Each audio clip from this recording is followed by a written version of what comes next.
All right, on to chapter 6 of the miraculous journey of Edward Tulane. And it just started. Chapter 6. How does a China rabbit die? Can a China rabbit drown? Is my hat still on my head?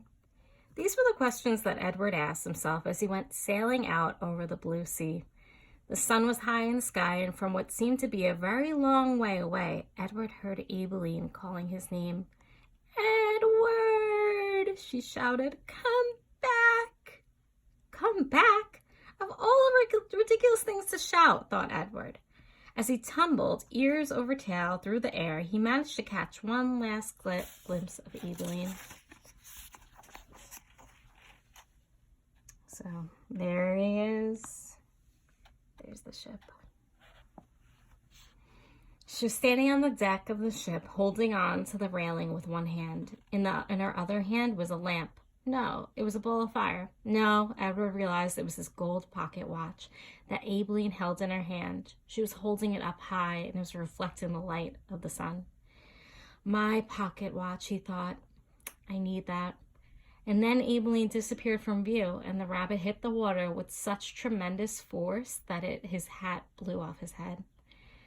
That answers that question, thought Edward, as he watched the hat dance away on the wind. And then he began to sink. He sank and sank and sank. He kept his eyes open the whole time, not because he was brave, but because he had no choice. His painted-on eyes witnessed the blue water turning to green and then to blue again. They watched as it finally became as black as night. Edward went down and down. He said to himself, if I'm going to drown, certainly I would have done so by now. Far above him, the ocean liner, with Aileen aboard it, sailed blithely on, and the China rabbit landed, finally on the ocean floor, face down. And there, with his head in the muck, he experienced his first genuine and true emotion. Edward Tulane was afraid. So you know what? I'm going to actually read chapter 7 because that was a very short one. And you could see the illustration there. Some big waves. He told himself that certainly Aileen would come and find him. This, Edward thought, is much like waiting for Aileen to come home from school. I will pretend that I am in the dining room of the house on Egypt Street, waiting for the little hand to move to the 3 and the big hand to land on the 12. You guys know what time that is? If only I had my watch, then I would know for sure. But it doesn't matter. She will be here soon, very soon. Hours passed, and then days, and weeks, and months. Aileen did not come.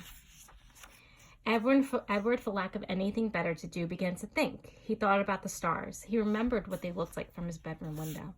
What made them shine so brightly? He wondered, and were they still shining somewhere even though he could not see them? Never in my life, he thought, have I been farther away from the stars than I am now. He considered, too, the fate of the beautiful princess who had become a warthog. Why had she become a warthog? Because the ugly witch turned her into one. That was why.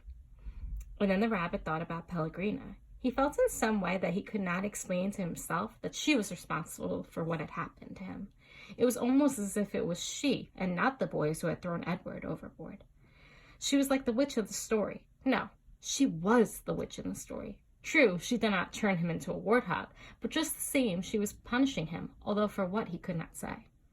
On the 297th day of Edward's ordeal, a storm came. The storm was so powerful that it lifted Edward off the ocean floor and led him in a crazy, wild, and spinning dance. The water pummeled him and lifted him up and shoved him back down. Help, thought Edward. The storm in its ferocity actually flung him all the way out of the sea, and the rabbit glimpsed for a moment the light of an angry and bruised sky. The wind rushed through his ears. It sounded to him like Pellegrina laughing, but before he had time to appreciate being above water, he was tossed back down into the depths. Up and down, back and forth he went until the storm wore itself out, and Edward saw that he was beginning again his slow descent to the ocean floor.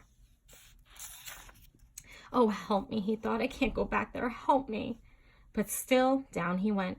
Down, down, down. And then suddenly the great wide net of a fisherman reached out and grabbed the rabbit. The net lifted him higher and higher until there was an almost unbearable explosion of light, and Edward was back in the world, lying on the deck of a ship, surrounded by fish. What's this?" said a voice.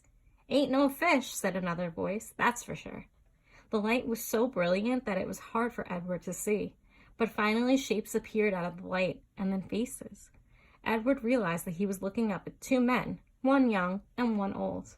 "Looks like some toy," said the grizzly old man. He bent and picked Edward up and held him by his front paws, considering him. "A rabbit, I reckon. It's got whiskers and rabbit ears, or the shape of rabbit ears at least." "Yeah, sure, a rabbit toy," said the younger man, and he turned away. "I'll take it home to Nellie, let her fix it up and set it to rights. Give it to some child." The old man placed Edward carefully on a crate, positioning him so that he was sitting up and could look out at the sea. Edward appreciated the courtesy of this small gesture, but he was heartily sick of the ocean and would have been satisfied never to set eyes on it again. "There you go," said the old man. As they made their way back to shore, Edward felt the sun on his face and the wind blowing through the little bit of fur left on his ears, and something filled his chest, a wonderful feeling. He was glad to be alive. "Look at that rabbit," the old man said. "Looks like it's enjoying the ride, don't it?" Yep," said the young man. In fact, Edward Tulane was so happy to be back among the living that he did not even take, umbrage at being referred to as it.